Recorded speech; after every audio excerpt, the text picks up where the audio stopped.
So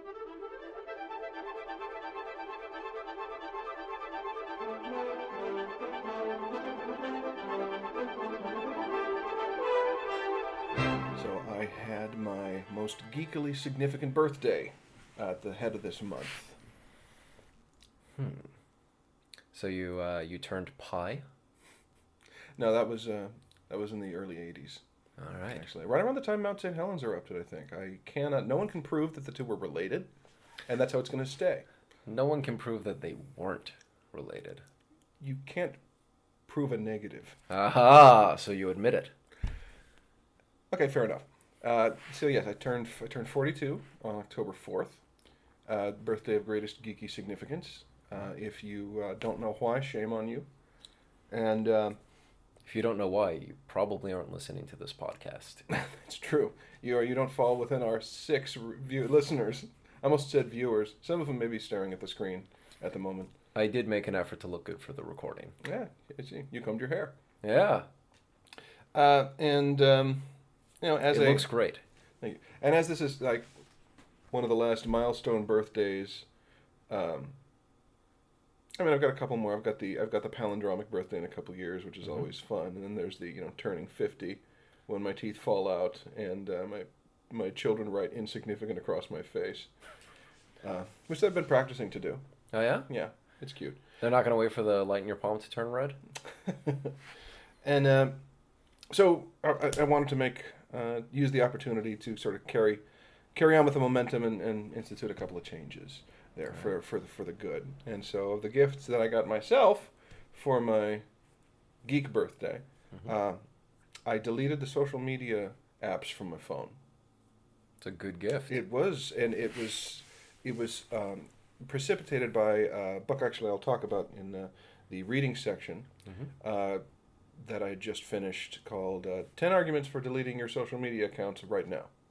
Weirdly specific, but okay.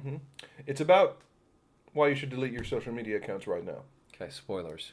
And it was actually pretty shocking to me how, once that behavior was gone, I could identify the triggers for it, the compulsion behind it, right? And it's the main reason why people have so many problems actually breaking a bad habit is even though you know that the behavior may be self-destructive or it's something that is detrimental that you actively want to stop, the trigger still exists for it that launches the behavior, and unless you find some way to overwrite that, you'll always be in danger of relapsing. Yeah. And so, like, just with not having the apps on the phone, it shocked me how often I found the phone in my hand, looking at the screen, staring at it, at a urinal, in a lull in the conversation, waiting to drop my kids off, waiting to pick my kids up. It's like the phone is in my hand there, and it just kind of shocked me into seeing how much time I was actually letting get sucked out by those apps. And the odd thing was I haven't supplemented it by increasing the amount of time I spend on them on the desktop. Okay. There is like I still have them there, because I still need them for professional interaction. They're a really easy way to keep in touch with family. Plus, where else am I going to get my dank memes? Right. But the amount of time I spend on the desktop is a fraction of it, and I get bored with it much easier. And the other thing was I forced myself to take a step that I've been avoiding forever, which was I'm going to send out query letters to agents and potentially later publishing houses and see if I can get The Stray and the Hole in the Stars published by a traditional publisher. Oh, that would be wonderful. That would be. That's been that's been the goal actually since I was a kid, or I should say the original dream that I kind of modified with going into the film thing for a while. Right. And I mean, I was so afraid of rejection that I figured I'll just build a production company or two to avoid that. Right. No one can reject your manuscript if you're your own publisher. If I'm my own, exactly, right? Yeah. But I've been feeling that just I am happy with the work that I've done, but not content, if that makes sense. Yeah. And I think that for my own validation, I need to take this step because it's one of those things that if I didn't do, I would be kicking myself. and I haven't sent them yet. I'm working on the letter now, a generic, Dear X, Right. and it's a daunting and kind of just how difficult it can be to write something that short. And I've asked for the help of my professional writer friends. Kate has given me notes already in one round of feedback that's been very helpful. That's Kate Alice Marshall, by the way, who released her second book this last month, Rules for Vanishing. Yeah. Was it last month or this month?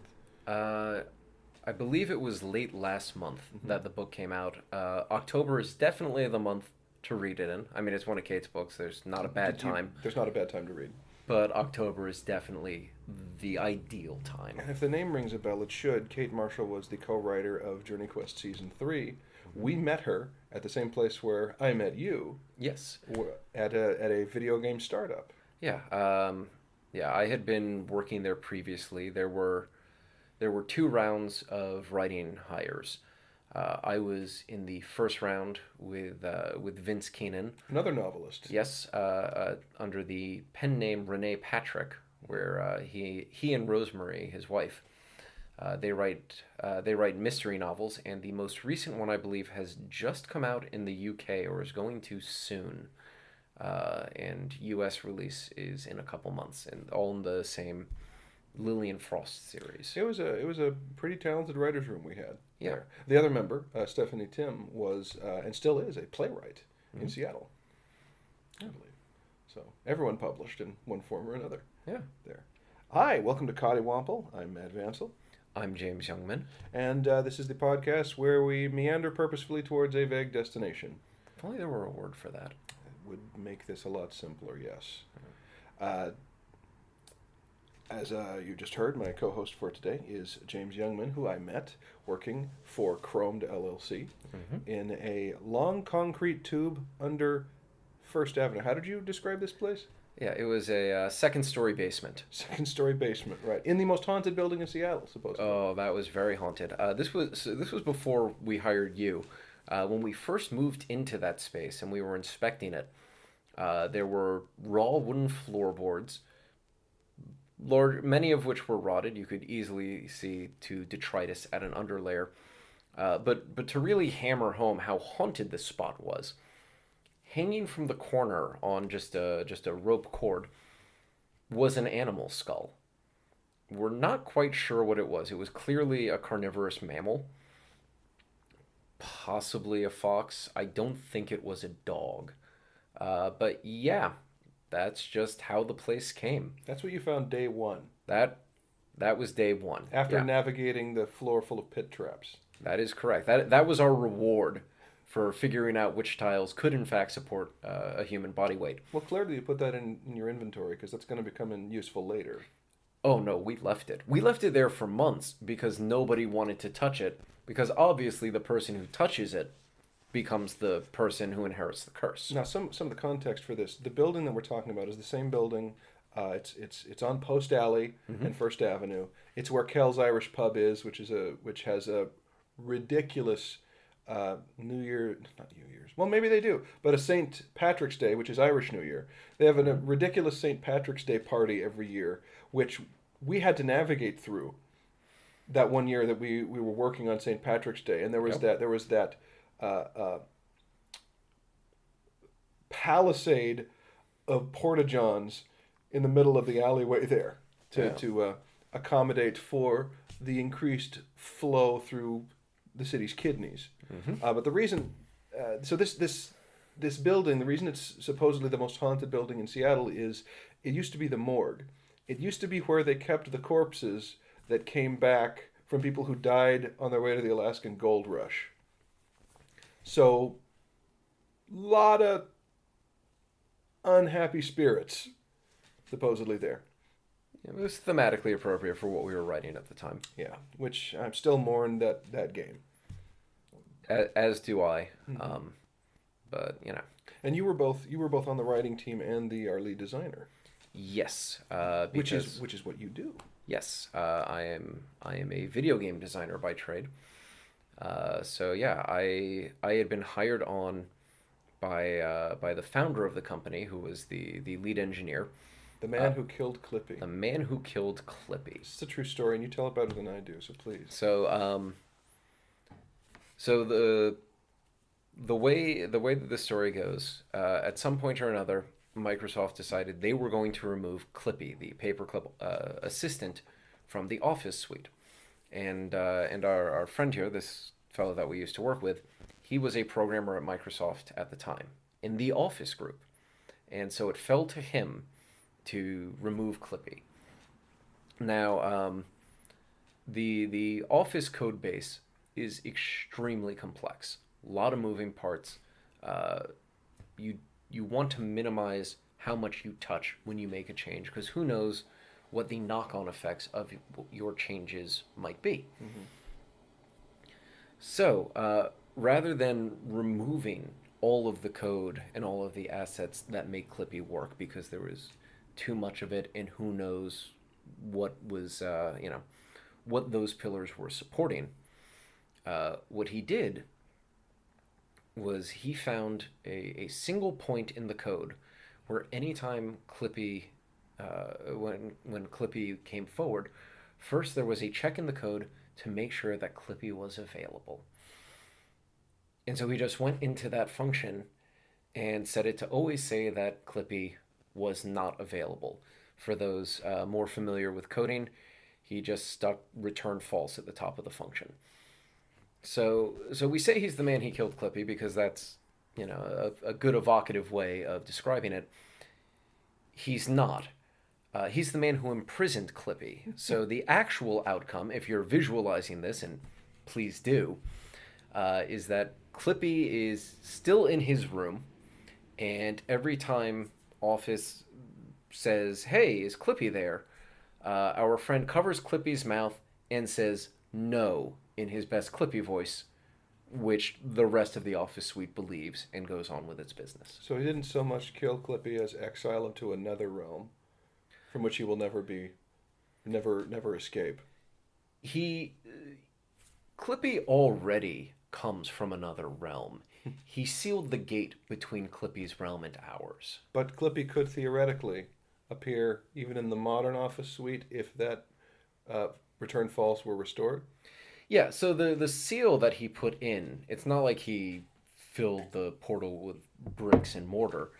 It's more that he just put a floor wet sign out in front of it. I think we've got a supernatural episode here. So you were at the company for the first round. Yeah. Of hirings. Mm-hmm. And at the second round of hirings, this is when I came in. Yeah, the second round, we evaluated a tremendous amount of applicants, got a lot of interesting cover letters, got a lot of interesting writing samples,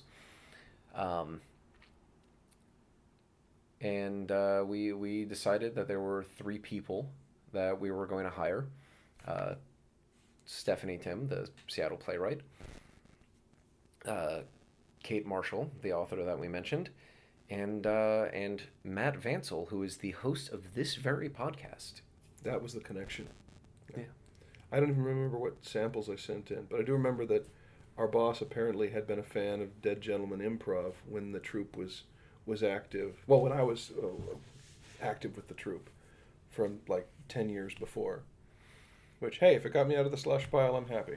Yep. Because I'm here now. To be fair, this was earned on merit. I wasn't actually familiar with Dead Gentleman. I don't believe Vince was either. It turns out that I had actually seen the first Gamers movie and Dead Camper Lake. Some friends of mine showed it to me years prior. No kidding. Yeah. I didn't know that. Yeah, it was the movies they watched on their first date. I've heard that story, but I didn't know. Yeah, they have 2 kids now. Oh my God. Yeah, so they showed me these movies that they enjoy and that have this place, and I was like, oh, okay, that's cool. But I didn't make the connection in my head. I didn't remember the names. They didn't give me names, and of course, you look different in Dead Camper Lake than you do in person. I had a sunburn. Yeah, it was real bad, and so with your skin, it's normal skin color, Mm-hmm. did not recognize you from this film that I had seen a number of years ago and that nobody had told me the name of anyone involved in. I will say this about Dead Camper Lake. I so hated the makeup from the first time around that I wrote myself into only 3 days of filming, which is why Dwarmithrax is in so little of DCL by comparison. It must be really nice to be able to write the parts you play. I control the means of production. Yeah. Actually, I had one of my students today when I asked, I reached the end of the class and asked, "Are there any more questions?" And he raised his hand and said, "Which did you enjoy the most, Hunk, Mitch, or Chibi-chan?" And I'm not getting into that again because the trauma is too severe. What are you? So, as a game designer, what are you working on now? What have you been working on recently? What have I been working on recently? So, my first physical game was released. I mainly work in video games, but I made a card game called Tragedy of the Commons, and that was published in the most recent of Loan Shark Games Humble Bundles as a print and play game. So I don't think it's immediately available right now, but hopefully you have a friend who picked up that Humble Bundle and you can play with them. And I'm in talks with Loan Shark about a more permanent home for that game. Nothing to announce just yet. On the video game front, I'm working on an indie game called The Clockwork City, and where's it set? Outside of, but also in a Clockwork City. Cool. And so this is a puzzle game that I'm working on. You can find information on our website, angrygnomesoftware.com, and that has links to all our social media, information about the game. But just kind of broadly, it is a puzzle game. It is a map navigation game where the maze you are navigating changes its layout as you move through it.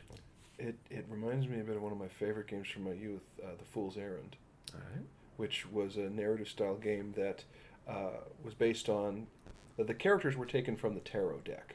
Okay. And you were given an incomplete, non-consecutive batch of little short story snippets throughout the story that were little puzzles you could play. And every time you succeeded in one, you would unlock a piece of the map.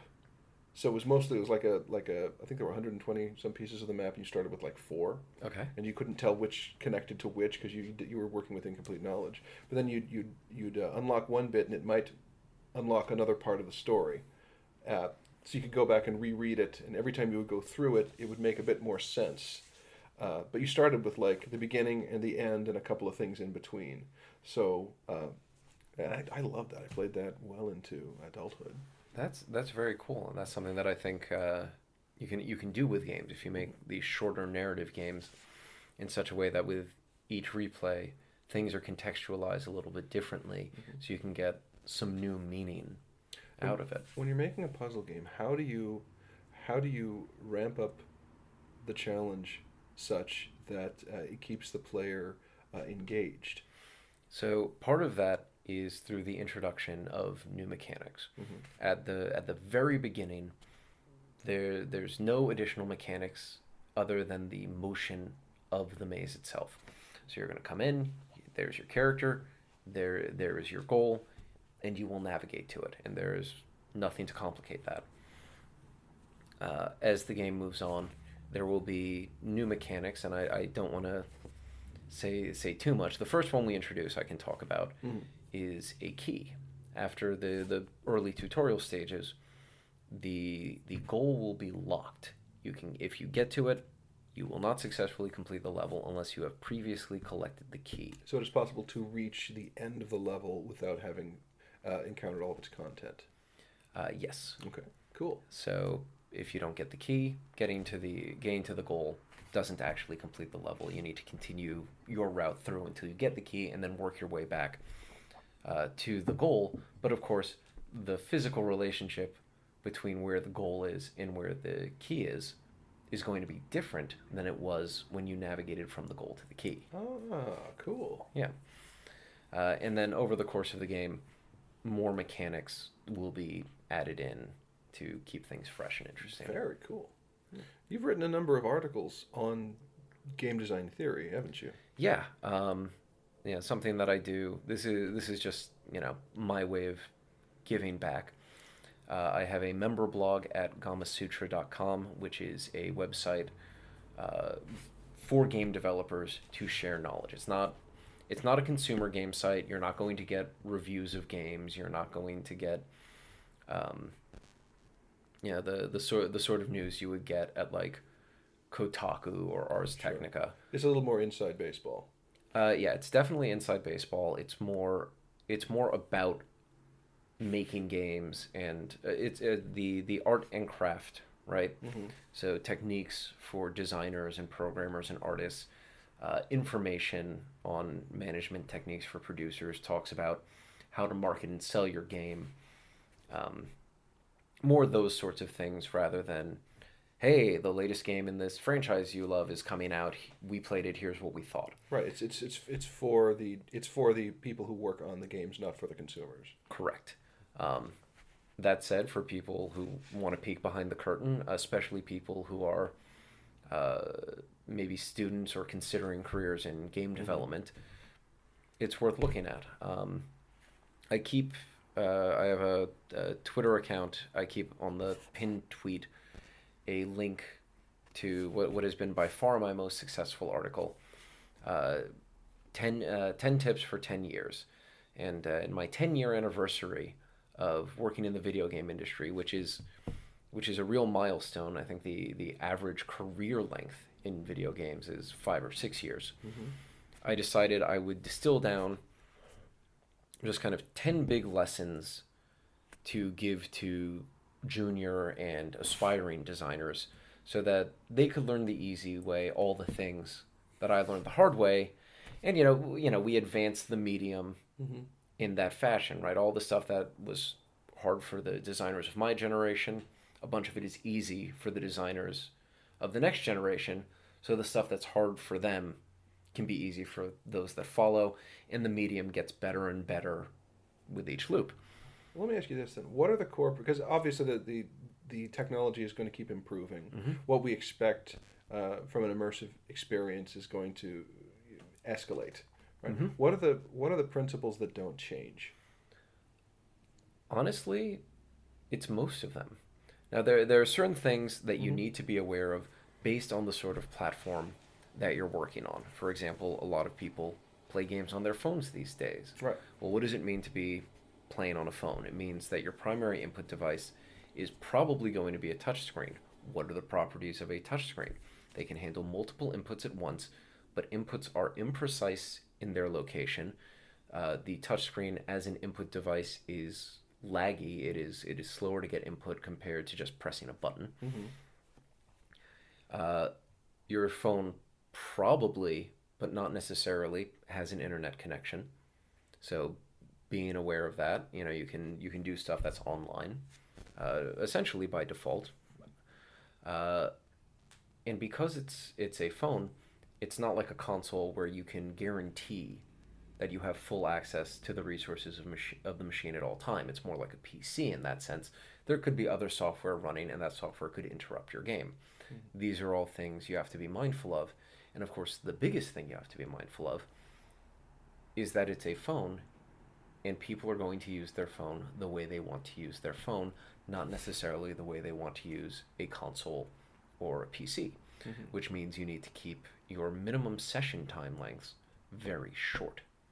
You need to make games where you can sit down or excuse me, where you can keep standing and play for 30 seconds to a minute and do something meaningful. Hmm. You don't necessarily need to do that in PC or console. You can make a game where people need to clear an hour or two if they really want to sit down and play. And that's fine Hmm. on a computer, that's fine on a console. So you do need to be aware of these sorts of things depending on what platform you are. But the core of game design, that's that's going to be true regardless of its phone, if it's console, if it's VR, if it's board or card games. Uh, you need to understand things uh, like prioritizing the player experience Hmm. over your experience in development. Stuff that What does that mean? players don't see or care what was satisfying for you to make, Hmm. what made you feel clever, what helped you achieve some design goal or career goal that you have. They care about the experience they have with the game. The player has to be your primary, or rather, the experience of the player has to be the primary lens through which you view everything in the game. Um, Another thing that's very important and that is always going to be true is the importance of contextualization.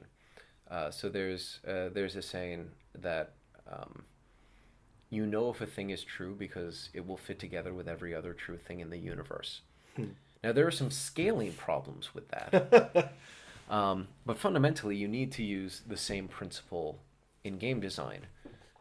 Does your does the content in your game, the things that the players will encounter, interact with the systems well, right? Uh, let's say you're making a platformer, you're making a game like Mario. Mario is good at running and jumping, which means if they made a Mario game where you encounter problems that can't be solved by running and jumping, that's not going to be very fun. Even if the running and jumping mechanics are good, even if the content produced could lead to good experiences if your character was good at, say, um, rolling and shooting. You're talking here about like putting a jump puzzle in a first-person shooter. Uh, I would not advise doing that. Just, understanding the context Yeah. of that genre. And so that's, what I was talking about earlier with the phone. Uh, Knowing about what platform you're designing for is really about that broader design principle of understanding the context in which the game will be played, both in terms of the hardware it's going to be played as, the input and output devices, as well as how does this fit into a person's life. Hmm. Um, and just the more that everything that is contextualized well with everything else, it's just like true things fitting with other true things. Everything should be supporting the game experience at every level. This should be a game that makes sense for the platform it's on. It should have mechanics that are satisfying and are supported by both the input and output methods. The sort of content that you have should be content that the player feels good when they interact with your systems uh, to make their way through that content. Your themes, your narrative themes, should be tied in to your mechanical and systematic work as well. The music that plays, should have the right emotional tone for what's going on at that point in the story, at that point in the mechanics. Um, you need to understand what the broader cultural context is. If you are if you are making a game that's going to be sold to people in countries and cultures that you're not a part of, something that's completely innocuous or even desirable to you might be illegal or might simply be so offensive that it may as well be in another Localization. Yeah. culture. Yeah, Localization localization. is much more than just a translation of dialogue. Yes, if you simply machine translate all the text in your game, you have failed to localize it. I remember the other place that we worked together was at Seattle's King Studio for Yes. 3 years on a mobile game, and I was the writer on that. You were game designer on that, and I Hmm. remember the poor Spanish translator had to localize into a version of Spanish that didn't actually exist because there were 21 different Spanish speaking markets, all of which were as different from one another as, American is from British English, is from Australian English, and so on, right? You got to find something that will work in Argentina and Spain and all the other countries in between that uses idioms that aren't native to any but that can be understood by them all. Yeah, I do not envy the task of people who localize into Spanish, especially for games that are just going to treat Spanish as a single language and just Right. be done. Like, well, no, there's There's LATAM, there's Spanish spoken in Latin America, and even then, what's spoken in Mexico versus what's spoken in Argentina, not 100% the same. And then even within Spain, there are different regions, and yeah, the complexity of that is enormous. And Spanish is the second most spoken language in the world, so you probably shouldn't ignore it if you're going to be doing localization. So what are you reading these days? So I actually just finished Rules for Vanishing. I just finished Kate's new book. Yeah? Yeah. Yeah, it's really good. This is, as I said earlier, this is definitely the season to read it in. Yeah, highly recommend it. Pick it up, give it a read. I actually found myself in the situation because there was a power outage a couple weeks ago of literally being in bed with a flashlight reading this spooky book. And that really added to the mood. I believe that is the exact target demographic. Yeah. Is reading under the covers with a flashlight. Yeah, it's been a very long time since I'd last had that experience, but it's underrated. I'll check it out. I have a Yeah. copy. Just life has been a bit full this year, Yeah. and I haven't been able to do much reading. The reading I have been doing is I'm having much more success with the thinner, slimmer books. Yeah. I alluded to this earlier in the show. I recently finished a book called 10 Arguments for Deleting Your Social Media Accounts Right Now by Jaron Lanier, who is a stalwart in Silicon Valley, sold a number of companies, and has written a number of books basically on the philosophy and ethics of technological advancement in computer design, or software design, I should say.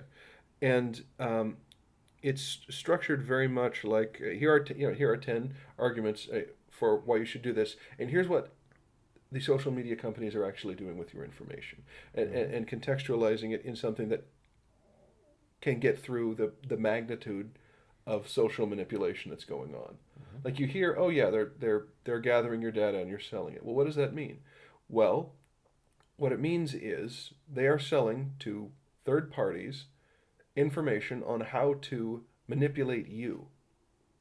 Specifically, how to manipulate you towards the most extreme edge content, because that is the content that people engage with the most. The content that people engage with the most generates the most income for them. So it is profitable for them to manipulate you by pushing you towards one extreme or another. And here are the detrimental effects it's having on you personally, on your mental health, and societally as well.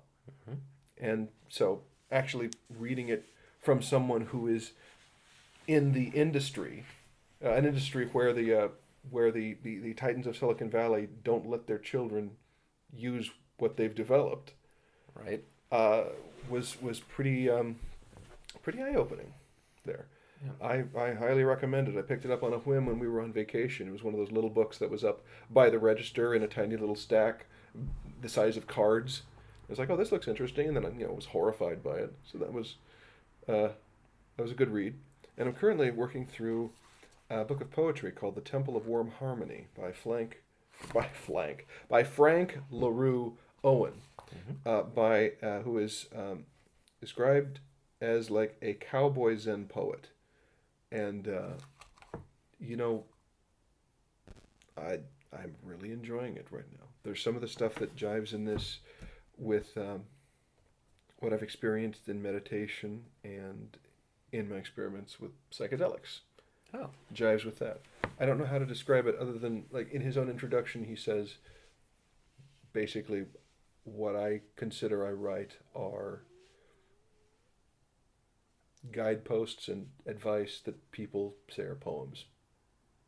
All right. So I don't know how widely it will appeal. It was given to me by my brother, who led me into the Zen order that I'm a part of, and it resonates pretty deeply with me. I'm enjoying it quite a bit. Excellent. What are you watching? I'm watching The Good Place. Oh, that's magnificent, isn't it? It really is excellent. How did this show wind up on one of the big American networks? Right? Here is a show that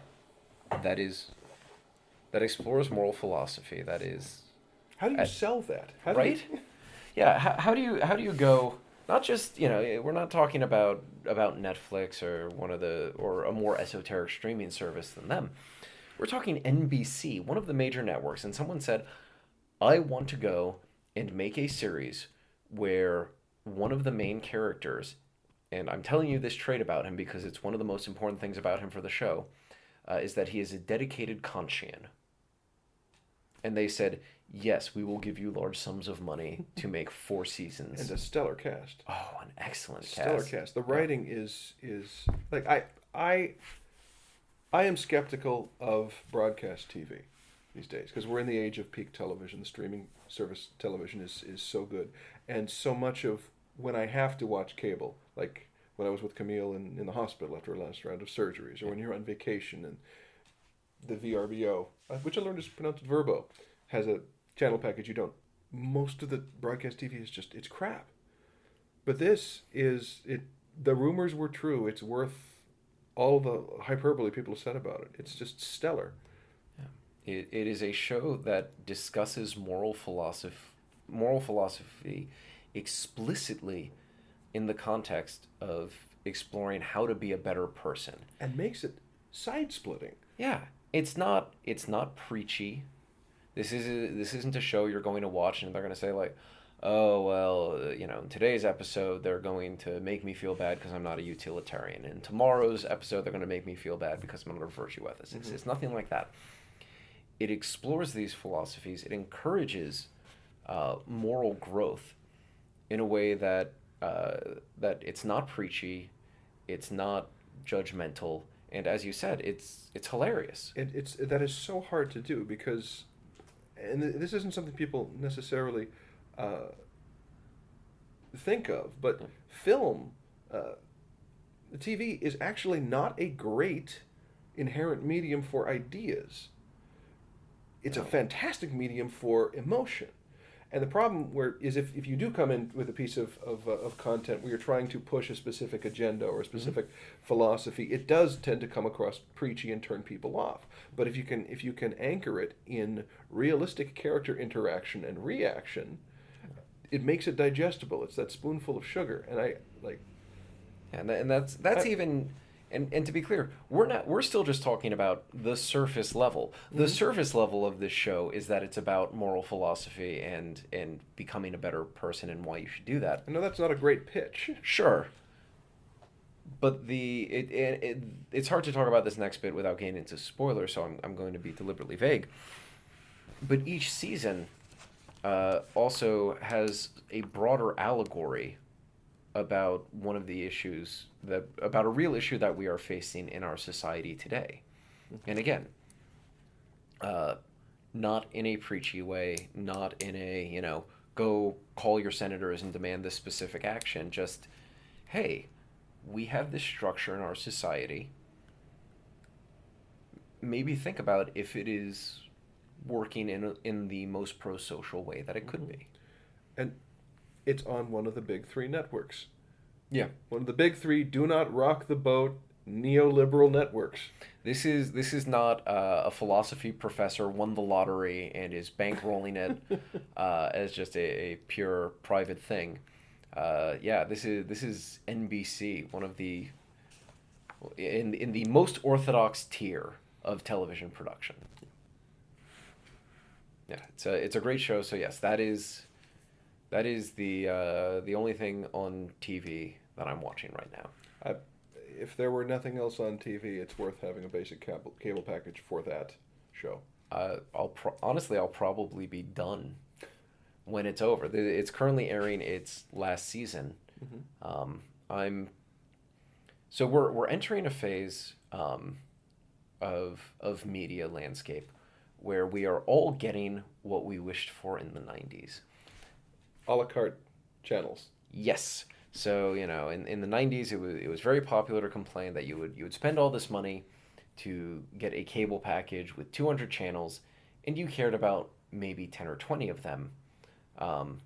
And so people say, "Oh, I wish I could just pick what channels I want, pay a smaller fee for those, and at the end of the day, I would be spending a little less money, and I'd be getting less content, but I'd still be getting all the content I care about." Well, Good news for everyone who thought that in the 90s.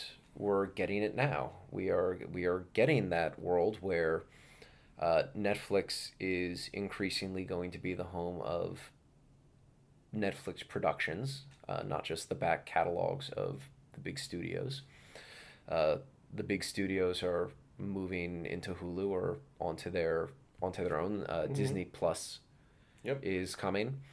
Amazon has their service, which also sure it has back catalog stuff, but an increasing volume of Amazon Mm-hmm. original productions. We have HBO through Amazon. HBO as well. Mm-hmm. Yeah. And so yeah, everyone's going to deal with this 90s utopia how they want to.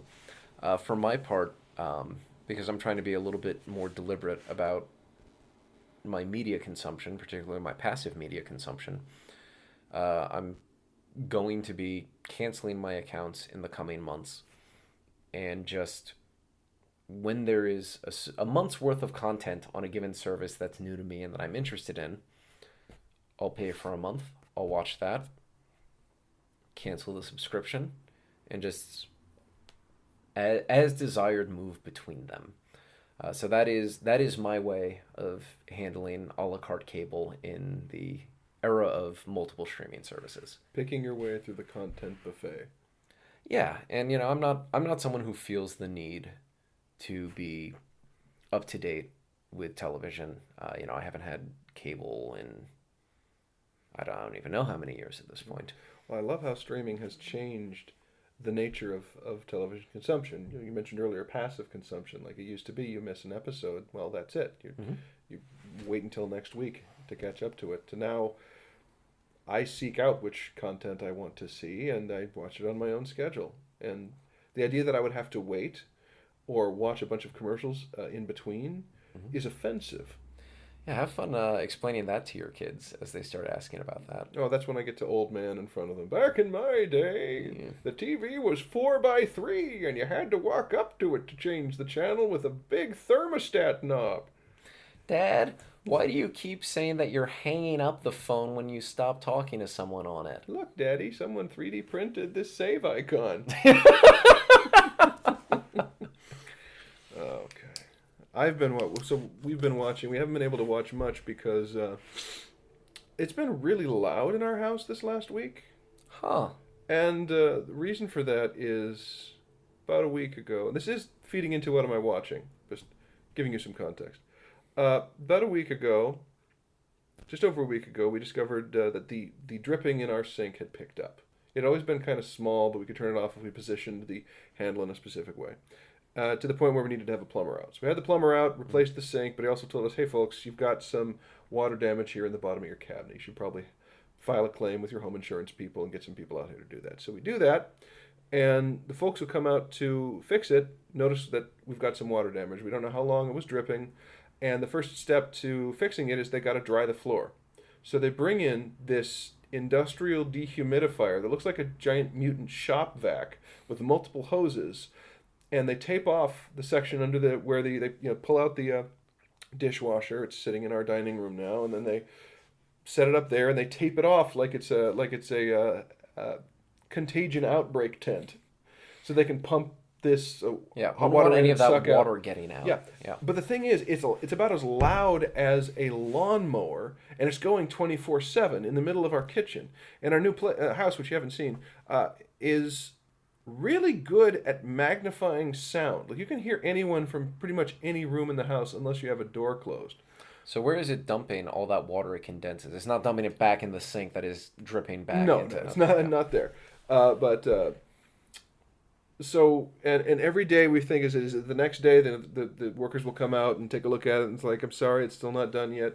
So it's been going on, I think, since Tuesday now, and it's probably going to go until maybe Sunday at least, until they can start doing the actual uh, tearing it up and fixing it, which shouldn't that part shouldn't take too long because it's not that far an area, Sure. but it's just where the water was they got to get rid of because we live in a damp climate, and mold, if it takes, is not something that you want in your house.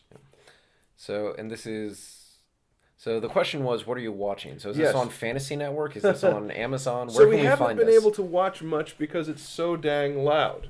So we needed to watch something that we could still get the gist of what was happening while sitting next to an active lawnmower, which is how we started to watch the John Wick movies, which I had been recommended to me by my students. And this is the one thing that's been fun, just as a casual observation, is how I can know a bunch about a movie or a show or even a Broadway production without having read anything about it or seen it, just by what I gather from chatter, from online chatter and what is shared and people joking about stuff. Oh, it looks like someone killed John Wick's dog. It's like I knew that he was a hitman. I knew that there were crazy action scenes, and I knew it had something to do with a dead puppy that kicked it all off. Yeah. Uh, Cultural osmosis. there you go. Yeah, there we Yeah. go. That'll be the episode title. Cultural osmosis. Yeah, friends of mine are always making like Star Trek jokes and Star Trek references. You could count on one hand all the episodes of Star Trek that I've seen. We're never from having you back. all series. If you include the movies, you're onto the second hand, but you're not past it. But I still get all the references just because it's out there. It's part of it. So we've watched the first two John Wick movies. We want to watch the third one next when, again, we can hear things. But they've been interesting movies because Camille first, she identifies as like, this is like a video game and a graphic novel had a baby. Huh. There. It's like you have a lot of, like the cinematographers obviously had a lot of fun on these films. But then the deadly, really well choreographed battle action does feel super video gamey in that he's doing the same basic series of moves over and over again. Quick shots, flip a guy down, pin him, shoot other people, shoot the guy on the ground in the head. He kills a lot of people who are on the ground. And he's the hero. Yes? Okay. He's the player. Is who he is. There we go. Narratively, he doesn't really arc at all, which is, again, more of the video gamey stuff. So it feels very much like a Metal Gear Solid game without the bears floating off into on balloons. That's missing a crucial part. The use of the Fulton recovery system on a partially sedated bear is one of the best experiences And in that game. It's always fun to see Ian McShane chewing the scenery of a show that he knows is patently ridiculous, but still brings his A game to the delivery. So mindless fun. I don't really care that they don't arc. We're gonna watch the third. We'll probably go and see the fourth when it's in the theater. I don't know how they're gonna escalate past the third one. Like, who does he kill after that? God? Maybe. Trademark. So what are you playing? I've been playing Surviving Mars. What's it about? It is about being a Roman peasant, or rather one of the northern Italians, as the Roman army comes bearing down with all of their phalanxes and, of course, the embodiment. It's about colonizing the planet Mars. I know that. The Romans fought in legions, not phalanxes. That's when I knew it was a lie. Yeah. So it is a game about building a Mars colony. So you start out sending a rocket ship from Earth with a bunch of drones, some resources, some prefabricated buildings, and you build up the infrastructure so that you can build habitats and start bringing people over. And so it's if you've played the game Banished. I have not. Banished is another, you're building this small scale civilization type of game, just in a dramatically more hostile environment. It turns out human beings did not evolve to survive on in an environment quite like the surface of Mars today, and so it presents. The gameplay is about managing your resources, making sure you have enough, making sure that you're not growing faster than you can keep the colony running, keep the people alive. I haven't been playing it very long. I'm not sure what the end game is, but I am acutely aware that a number of the resources that I get are coming from mining spots that have a finite amount of that resource in them. So I do wonder if the ultimate fate of every colony in this game is collapse, whether that's at the point of exhausting the region or some earlier failure. If American capitalism has taught us anything, it's that all resources are infinite. So one of the choices in this game that you can do is the logo of your Mars mission, and these are purely cosmetic. They don't affect anything, and I'm disappointed. One of them is the hammer and sickle. It is simply called Space Communism, and there must be a way. Paradox, this is my gift to you. Find a way for players who use that sticker to earn an achievement called Keep Mars Red. But yeah, it's fun. It's thoughtful. There's no combat to it. There are other games that are similar to it. Games like Factorio, where there is some amount of combat, and for this style of game of exploration, of construction, in that type of context, I do prefer a combat-free experience. I think you once described games to me as like a game is a series of interesting choices. That is the Sid Meier's, the designer of Civilization. Civilization. Yes, And Sid Meier's Pirates. yes. That is how Sid Meier's describes games, and it's not an academically rigorous definition, but it's a useful working definition of a game. It is something that when you sit down and you're designing, okay, what is this player experience? Well, ultimately you are providing them with choices they have to make. And you talked about earlier about mediums being suitable for different things, and how television isn't necessarily the best medium for ideas. Traditionally that is written text is the best medium for ideas.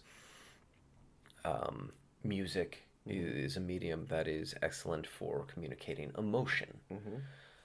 Games as a medium are good at anything that explores systems and that explores decisions and their consequences.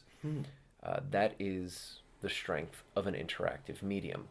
You can make a movie, you can write a novel where the characters are confronted with very difficult choices, and we see what the consequences of them are. But being an audience member and empathizing with the main character is still a very different experience than being the player and having to make that choice yourself, and knowing that the consequences that come of it are the consequences that come from you having made the decision that you made that you could have made differently. And so that is... Which itself encourages replay and re-engagement with that system.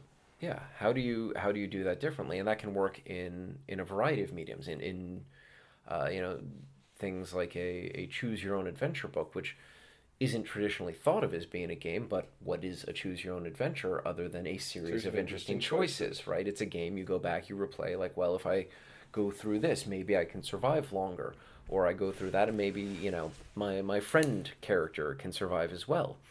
But even in games that are pure mechanical, pure execution, no narrative to speak of, you still have that loop in terms of skill improvement. Can I make it through this level while collecting all the coins? How fast can I make it through this? If you're familiar with speed running. Oh, yes. Yeah. So fundamentally, speed running is approaching the series of choices as what are the series of decisions I can make that will allow me to proceed through this content as swiftly as possible. How do I optimize progress? Yeah. Along the speed axis, at least. Yeah, in the case of speedrunning, that it's, we pick this one axis and we optimize it, but the game still presents choices within its design space. Like, well, okay, are you going to go a little bit out of your way to get this item? It takes longer now, but it saves you a little bit of time later. You actually have to, chart it out and time it. Is it worth the time cost of getting this for the time savings later? Cool. So yeah, no matter how mechanically focused or narratively focused, if your game has that series of interesting choices to it, that is an experience that a player can go through and try and get more out of on a different playthrough. That's great. Yeah, it's a real strength of the medium. We've been playing because it's like the equivalent of comfort food for us is World of Warcraft. So I have a question for you. Yes. Blizzard recently put updated classic servers. Yeah. Now they're not exactly how the first year of World of Warcraft was. As I understand it, the UI has changed. It's modern standards of quality of life, I believe, have been applied to it. So my question is, are you playing on the modern server with everything that has happened, or are you playing on these new classic servers? We're playing on the servers. I want to experience the full content, or as much of the content as I'm willing to tolerate. That doesn't include having to raid or having to do dungeons or having to rely on other players. What's been neat is Camille and I, for the first time, we each have an account, so we're able to play together, and we're able to play in the same room in our little home office, which is great because we don't have to type to communicate. That is really or nice. rely on a headset. I can just say, "Oh, look, did you see the chest over there at 11 o'clock or whatnot?" Or, "Hey, I need a protection over here." Okay, I come over and whack the thing attacking my healer. They've done a really good job in this latest expansion of making you feel like an epic level hero, because you begin for this new content. You have to begin at level 110.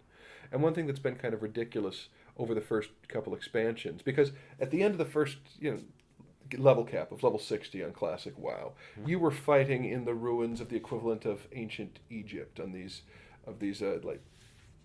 invader insectoid monsters. You were fighting in the molten core of the planet against magma elementals and the like. And then in the next expansion, you're going through the dark portal through which the orcs originally came to a broken world floating in space that felt like something out of the 1930s pulps.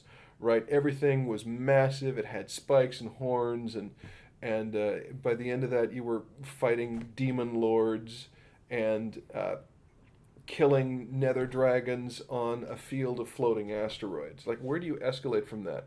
Well, they went to the northern continent next. And one thing that was always inadvertently funny to me was, and one of the reasons why I won't go into the grind quests to get the most epic gear once a level cap is achieved, is that once the new patch comes out, your epic legendary stuff is going to be lower quality than the common stuff at the next tier, because that needs to be built in so that you can continue to grow and you can continue to check the advance of these characters, right? Yeah. So you have power these treadmill. Exactly. Yep. Power treadmill. It's a great term. So you have these characters who look like demigods going to a new continent facing deadly swans. Like, I remember specifically, I got here, and one of the first quests was like, you got to collect feathers from these swans. These are level 70 swans. Okay? By comparison, Goose expansion. Right? These were 10 levels higher than the Guardians of Encourage, or something like that, right? And right. It becomes funny in and of itself. But they've managed to sort of make the power treadmill contextually better. Okay. As they roll out new content expansions. And one thing that they did that was really neat is because I want to play all the content, so I'll make a character from every different people, Horde Alliance side, and try to go through the old content as well. But it can get really tedious and old. Sure. Camille turned me onto this thing that they allow you to do, which I just appreciate the design of, which is you can buy heirloom items, which they cost a lot. They're like 500 gold, 1,000 gold. You get your highest level character to buy them. They bind to your account, so any new character you make on either side can use them, and they're basically, here is a chest or a weapon or a helmet that will gain experience along with you, and that gives you like a 10 to 15% combined XP boost, so you can get through stuff faster. Oh, very nice. Yeah, one of those. Just speeds you through. It's like, here's your new game plus, and Exactly, new game plus. and here's a pair of rocket skates to help you get through it more quickly. Plus, it's something that I can leave at any time because it's never complete. So that's a question I was going to ask. So now that we have the modern WoW, which has just been the result of this accretion from the original release. We have the classic servers, which only have the content from the first year of the game. When someone says World of Warcraft, which do you think is a more authentic answer as to what World of Warcraft is? I think it's the equivalent of asking, what's the real Spider-Man? The modern comics or the 60s comics? It's like both answers are correct. Right. There is something definitely nostalgic about WoW Classic, and that's why people are playing. Yeah. Right now. Do you remember back when? And it is neat to see the original landscape of Azeroth before it was destroyed in the Cataclysm expansion, which was really well done because they tied the need to refresh all of the quests with new content and to sort of juggle the level difficulties for certain zones, and they came up with a good reason to do that. There's an environmental cataclysm that actually reshapes the face of the planet, which was neat. I'm not of the mind that I want to... I'm not interested in resets as much. I felt the same way about when Legend of the Five Rings passed to Fantasy Flight Games. The game itself, from what I understand, is fantastic. The only thing I disagreed with was not that they changed the rules. It was that they reset the story.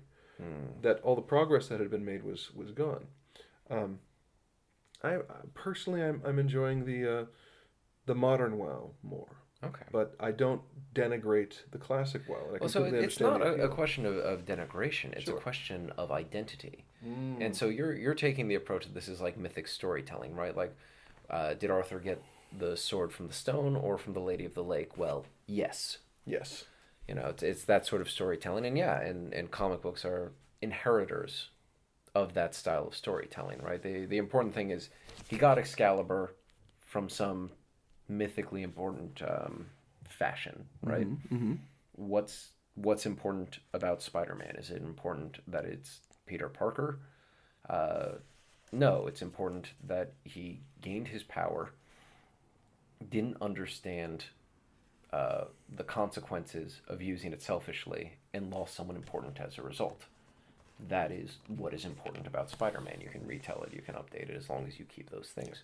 I don't feel that the core of the game has strayed.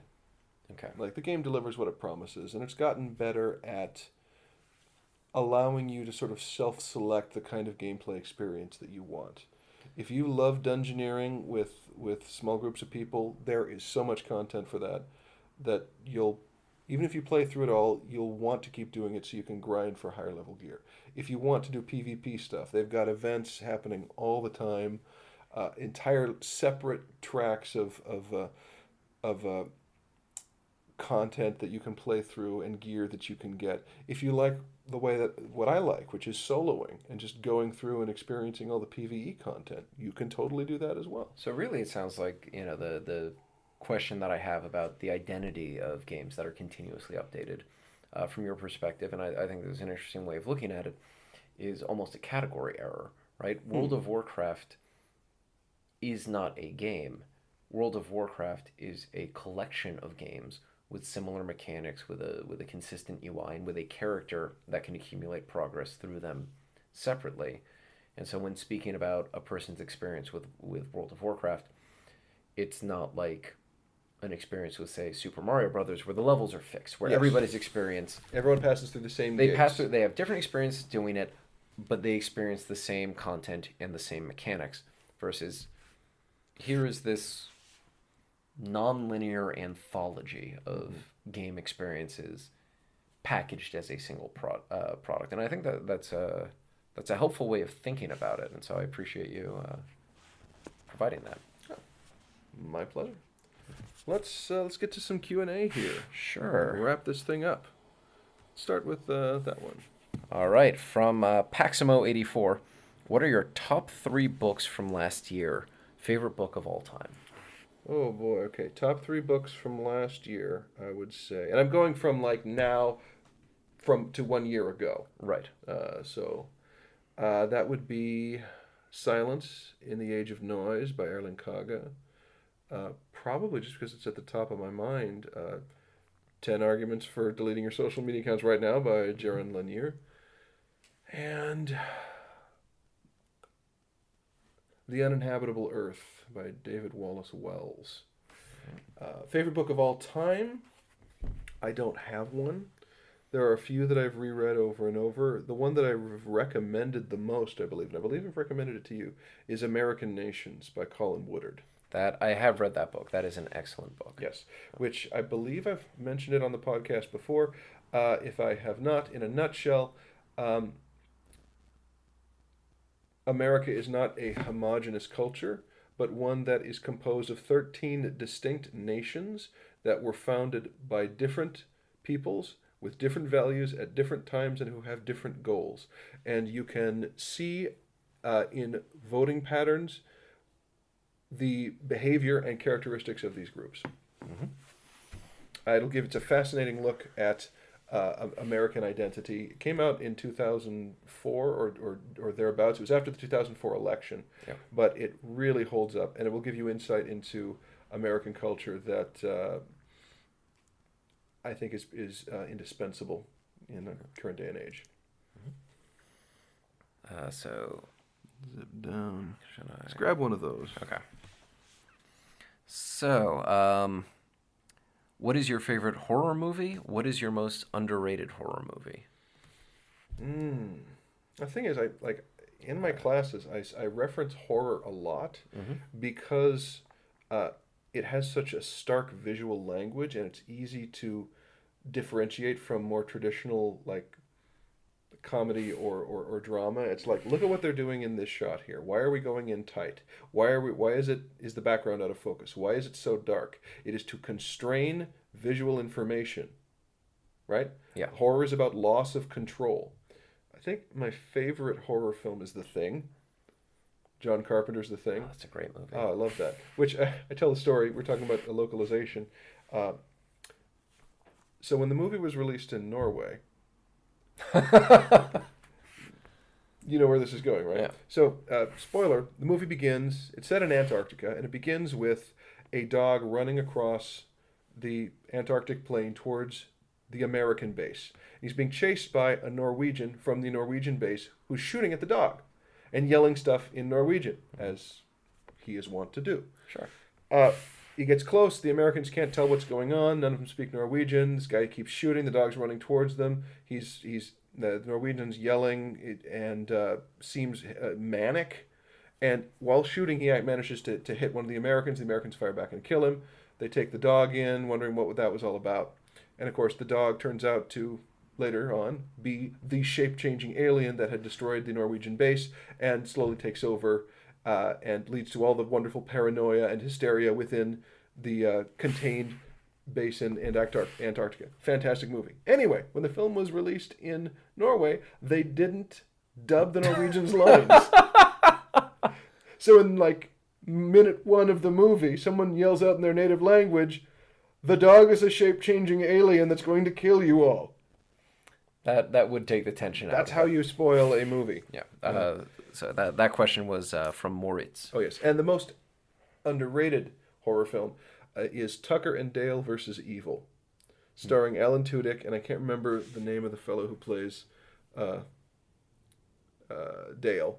It's a fun movie. It is a fantastic movie. It's basically these two hillbillies who, whenever we cut to the perspective of the college kids, are shot as if they are the movie horror monster villains. Yep. But whenever we're in their POV, it's normal photography, and they're just these two lovable guys. Yeah. But everything they do is misinterpreted as them slowly trying to stalk and kill the college kids, who then hilariously accidentally kill themselves off while trying to escape these murderous hillbillies, which only reinforces the behavior.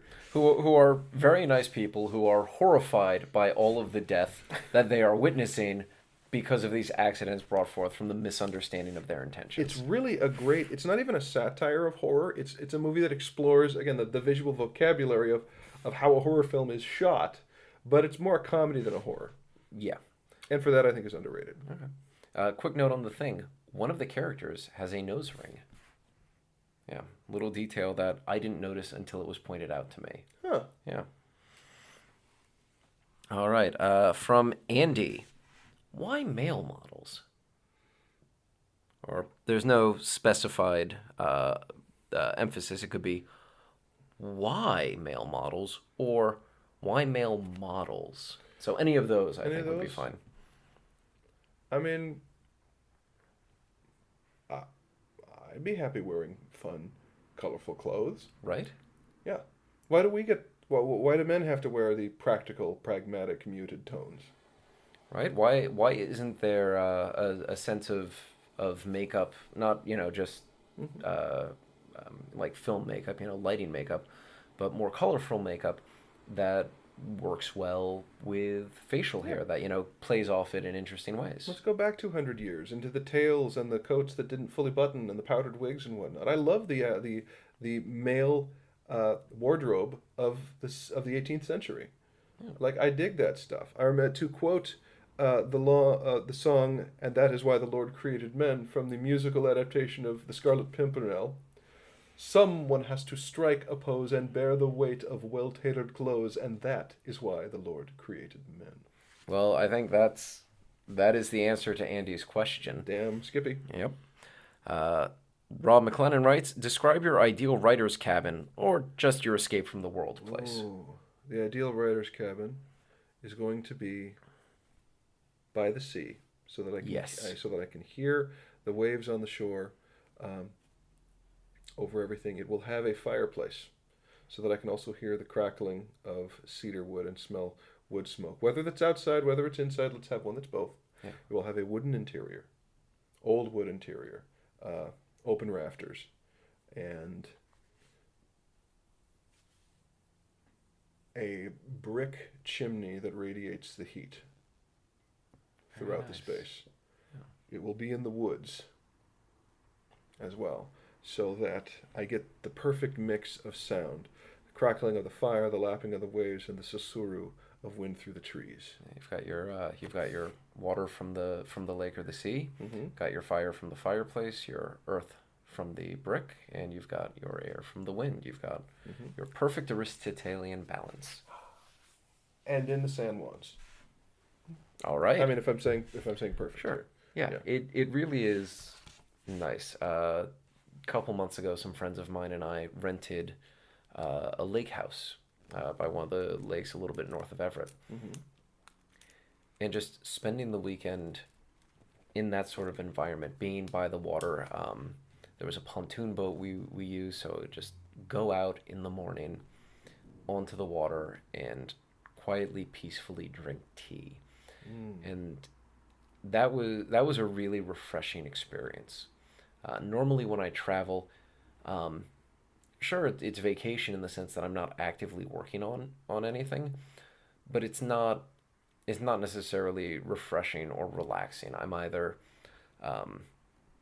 back home visiting people, which I love and is very important to me, but it doesn't necessarily relax me. It's still social activity. I'm still being very, very out there, or I'm traveling to someplace new to explore it and to see more of the world and to learn about it, which again, enriching, fulfilling, but not relaxing. And so for me, this is one of the few, vacations where I just went with my goal being do nothing. The one thing that I wanted to achieve was go out onto the lake and drink tea quietly, and I achieved that, and it was refreshing. So yes, I think there really is something special about being in the woods and by the water. That Thoreau was onto something. Yeah. Of course, I'll make my own sandwiches, and I won't make my mom do my laundry. Yeah, that's better way of coming by it honestly. So Rival Guy wants to know, with CYOGD. Choose your own grisly demise or Doom. death. Doom. Yeah. Doom. Both are true. It's- After looking at the last one, yes, indeed. With Choose Your Own Grisly Doom potentially moving to a broader audience soon, have you given any thought to publishing a Choose Your Own Adventure style book? I had actually. It was on my docket for a while of future projects, was to do a book or a series of books where you would play an anthropomized rodent in a world of such. I think I'd pitched this at a ZoeCon once. The Adventures of Zilch Pack Rat and whatnot there, and but make it less of a choose your own adventure and more like one of the lone wolf books or the fighting fantasy game books of the '80s, where it was you still progressed by reading, choosing which page to turn to, but you also had a miniature character sheet where you could choose different skills and you could fight monsters with your combat skill and your number of hit points against theirs, and dice would determine how much damage you did or how much damage you took. So there was you knew when you were risking something. Like Right. there were only a few outcomes in those books that were the end.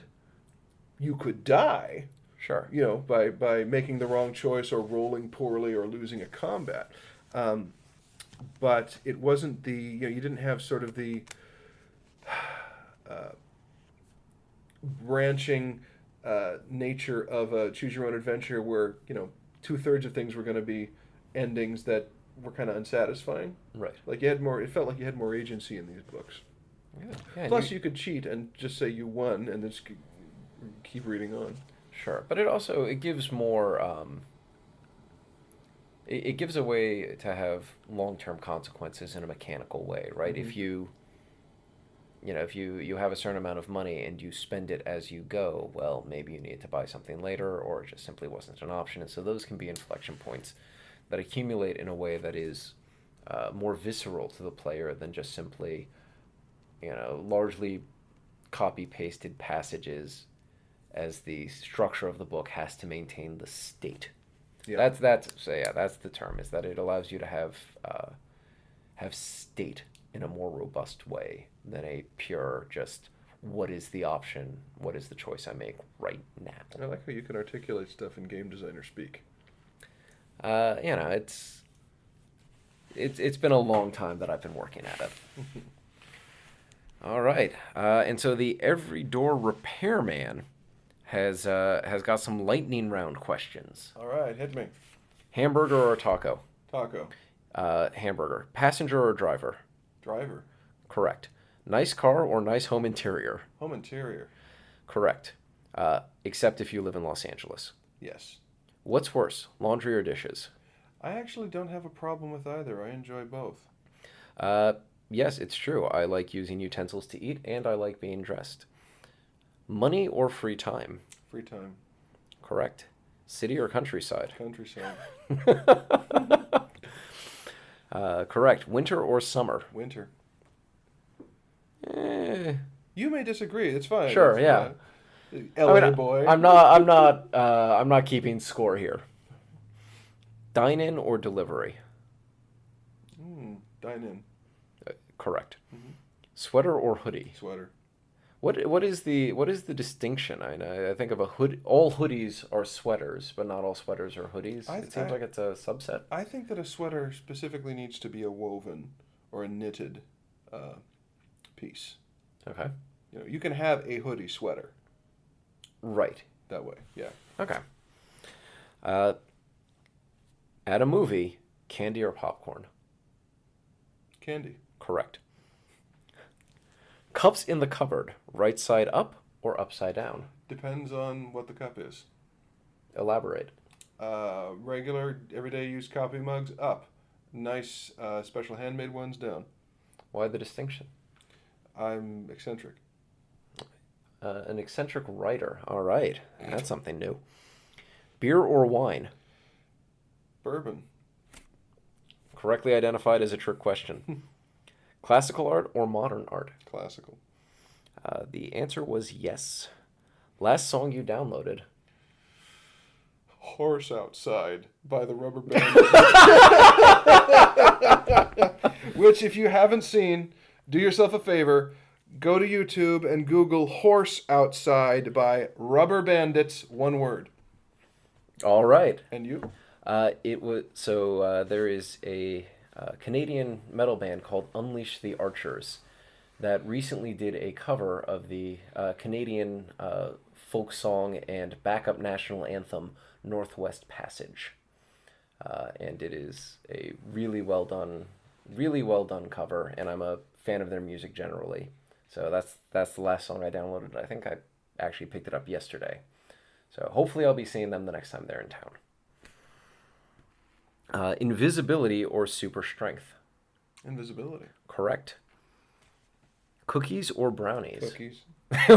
Weren't even waiting on that one. What if it was Get the fuck out of here with that cake. What if it was a twist? Cookies or eternal youth? Cookies. All right. Because I would fill my eternal youth with cookies. I mean, why wouldn't you, right? It'd be a waste of it if you didn't. Favorite holiday?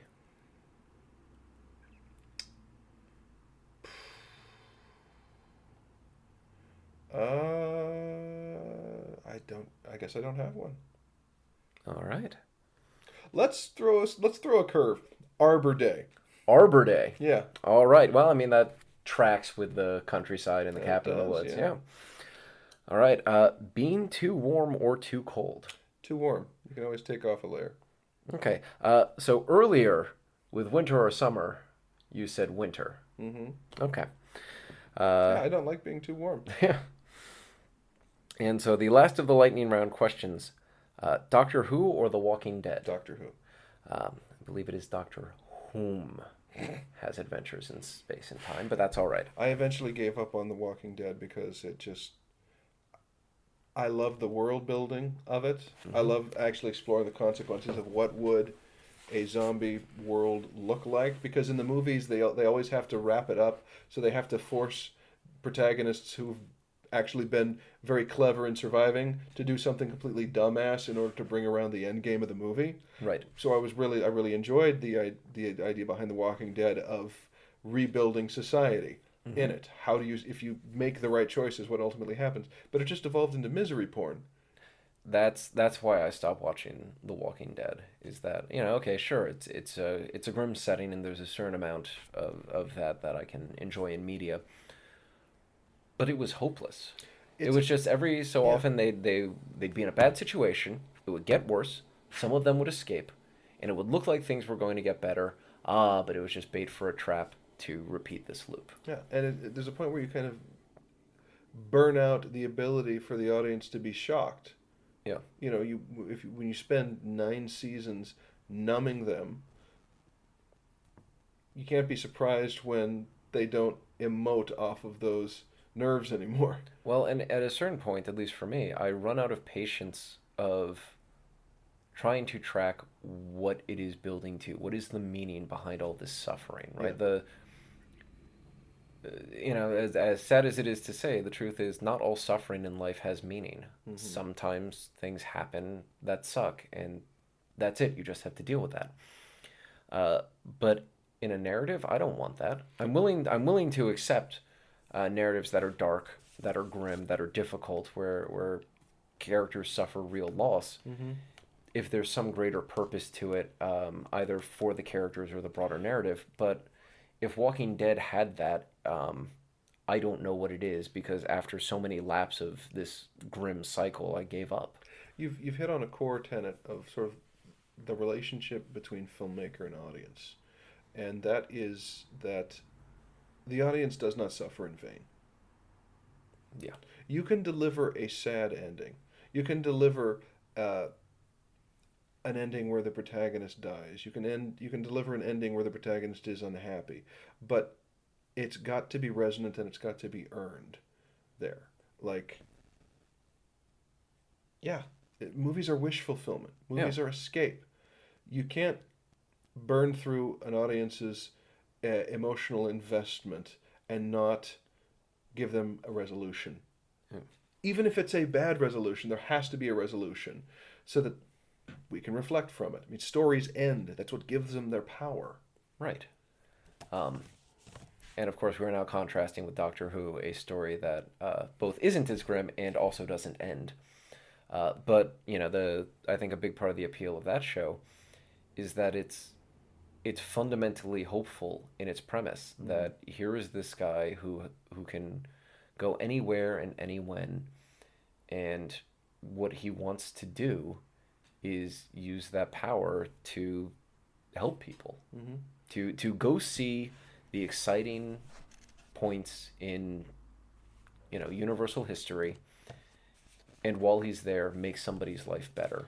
And that's why we keep coming back to it. It is hopeful. The audience does not suffer in vain in Doctor Who. Yeah. There can be episodes and arcs that are darker and that leave us, reeling. Right. But we know that eventually it's going to turn around. I mean, the main character has died, 12, 13 times now? And it's still fundamentally an optimistic show. I hope that by the time I've died for the 13th time, I will be half as optimistic as the Doctor. Likewise. All right. Thanks for joining us this month on Coddiwomple. I'm Matt Vancil. I'm James Youngman. And I'm going to press the square button now.